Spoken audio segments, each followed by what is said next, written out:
Hegel time, paragraph 18 and 19. Further, the living substance is being, which is in truth subject, or what is the same, is in truth actual only insofar as it is the movement of positing itself, or is the mediation of its self-othering with itself. This substance is, as subject, pure, simple negativity, and is for this very reason the bifurcation of the simple. It is the doubling which sets up opposition, and then again the negation of this indifferent diversity, and of its antithesis, the immediate simplicity. Only this self-restoring sameness, or this reflection in otherness within itself, not an original or immediate unity as such, is the true. It is the process of its own becoming, the circle that presupposes its end as its goal, having its end also as its beginning, and only by being worked out to its end is it actual. Thus, the life of God and divine cognition may well be spoken of as a disporting of love with itself, but this idea sinks into mere edification and even insipidity if it lacks the seriousness, the suffering, the patience, and the labor of the negative. In itself, that life is indeed one of untroubled equality and unity with itself, for which otherness and alienation and the overcoming of alienation are not serious matters. But this in itself is abstract universality, in which the nature of the divine life to be for itself, and so too the self-movement of the form, are altogether left out of account. If the form is declared to be the same as the essence, then it is ipso facto a mistake to suppose that cognition can be satisfied with the in itself, or the essence, but can get along without the form. The absolute principle or absolute intuition makes the working out of the former, or the development of the latter, superfluous. Just because the form is as essential to the essence as the essence is to itself, the divine essence is not to be conceived and expressed merely as essence, i.e., as immediate substance or pure self-contemplation of the divine, but likewise as form, and in the whole wealth of the developed form. Only then is it conceived and expressed as an actuality. Okay, so let's notice first off that he ends both of these paragraphs with almost the same word, the actual and actuality. And I would also, I think we could, he doesn't really say this exactly, but I would want to sort of pair those words with the closely related term activity. I think what more or less the thrust of what he's saying here is that actuality is activity. It's not just simple objective thinghood, or the in itself, as he says here. To capture true actuality, we have to describe a temporal process that cannot be described all at once. It doesn't give itself up in a massive total gestalt. It's something that rather has to be traced.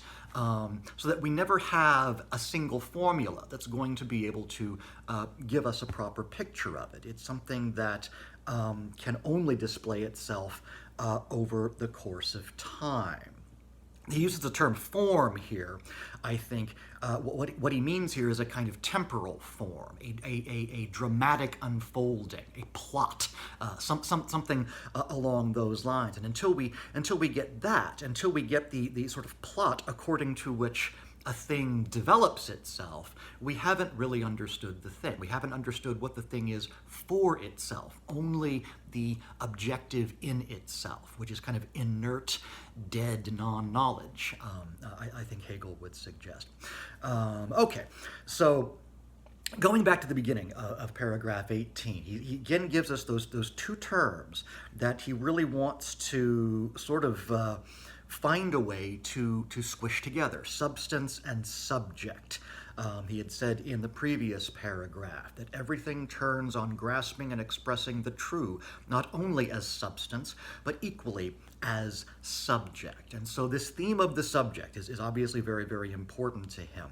I think we can see, we maybe a little bit better understand what he's on to here by going ahead and just citing a few of the philosophers that this passage obviously influenced. The big one is Jean-Paul Sartre. He's going to make a big deal out of these two terms, being in itself and being for itself.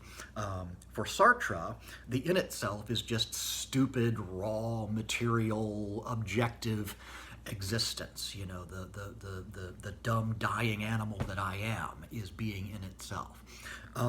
But the existence proper to humans is existence for itself, where there's something indeterminate. Our essence is somehow waiting for us to bring it into existence. And that only can be observed or really even discussed from the vantage point of the end of a temporal process.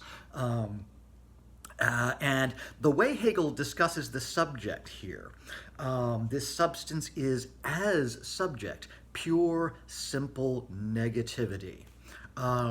We're very close to Sartre there. His whole theme of the for itself as a kind of being that has partially collapsed into nothingness, a being that somehow fails to be itself. And so its being becomes a project for itself, something that it has to achieve, but not something that it ever simply is.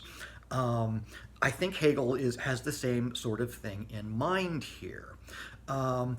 The other figure that it seems to me is definitely influenced by what he's saying here is Karl Marx, for whom the analysis of capital very much hinges on the ability to avoid ever defining it as an object, but rather to describe the processes, production, distribution, circulation, and reproduction through which capital develops itself. We can't really ever say what capital is because it isn't really a thing. It is a process. Its actuality can only be discussed within its activity. And it's always kind of turning into something else. It's always on the verge of a new process within the cycle. And its history attests to that. It seems to be almost limitlessly self-differentiatable. It has this stunning way of constantly finding new markets and reinventing itself. And so if we're ever going to really get a handle on it, we have to quit thinking of capital as something that we could, define with a dictionary-style definition. The old Aristotelian logic won't really work on something like capital, nor will it work on the subject, as Hegel is envisioning it here. If we're going to envision reality as somehow both a body and a mind, as a subject working out its own internal contradictions in order to achieve a liberty through this labor of the negative, then we have to abandon that kind of objective thinking and begin to discuss the self not as a thing but as a process, something that is sustained by the effects of temporality rather than well, for instance, something that you would find within the meat inside your cranium. The self is not an organ, nor is it simply a disembodied soul. The idealist option, the anti-materialist option fails here for us as well. And instead, we have to follow this labor of the negative as it undoes those classical concepts of body and soul and gives us a vision of the subject which is now something dramatic, an event rather than a thing.